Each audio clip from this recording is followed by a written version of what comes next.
Chapter 8 brings us to the consultation between Dr. Hesselius and the Reverend Mr. Jennings.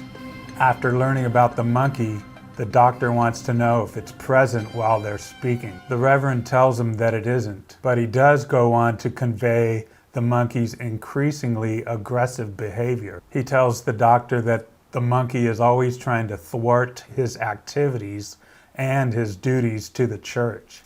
The monkey has even gone so far as to sit directly on the book from which the Reverend is trying to read from during his sermons.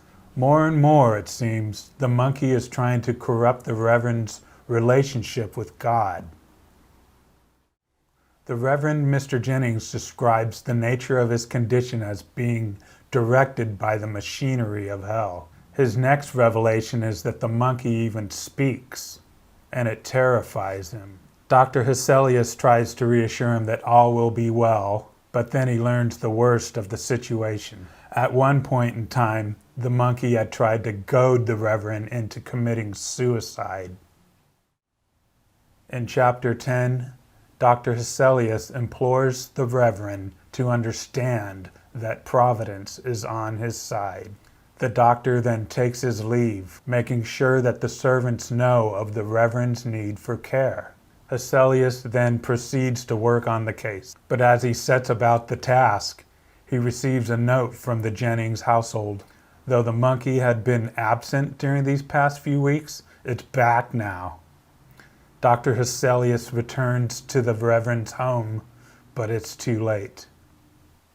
In the conclusion, we learn that the man who the doctor has been writing to, Professor Van Loo of Leiden, had suffered from a similar condition.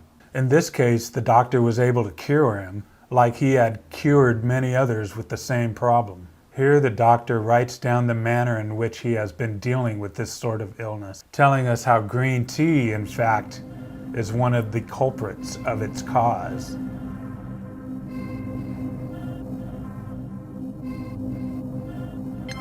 The explanation that Dr. Hesselius provides is marveling because he compares the process of alleviating the Reverend's condition with being no less simply curable than a cold in the head or a trifling dyspepsia. Though we have witnessed the harrowing account of the Reverend Mr. Jennings in vivid detail, the doctor tells us, in rather a stoical way, that he's cured the very condition no less than 57 times. The implication here is that had the Reverend been willing to wait, he too would have been cured. From this point, the writing takes a dive into metaphysical conjecture. And here we have to remind ourselves that green tea is, at root, a work of fiction. The doctor explains that, like electricity, there's a spiritual energy that flows through the body, which is controlled by the brain, or more specifically, the prefrontal cortex. When certain substances are abused, such as green tea, the insulation of this spiritual energy, so to speak, wears away, allowing for what metaphysicians call the third eye to open up.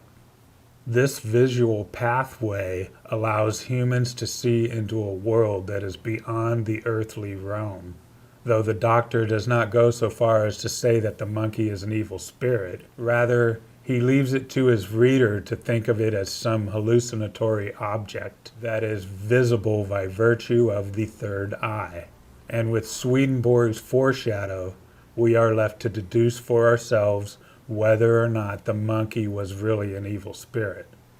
The cure, Dr. Hesselius explains, is simply the application of cold perfume on the forehead over a continuous period of time. It seems to be the temperature and not the perfume that is the acting agent. In the Reverend's case, however, the condition represents comorbidity, which is to say that he was suffering both from the problem of the third eye and a pre-existing condition in which he was prone to suicidal ideation. The two combined was a recipe for disaster, and it may be the doctor's near cavalier approach that makes the story all the more horrifying.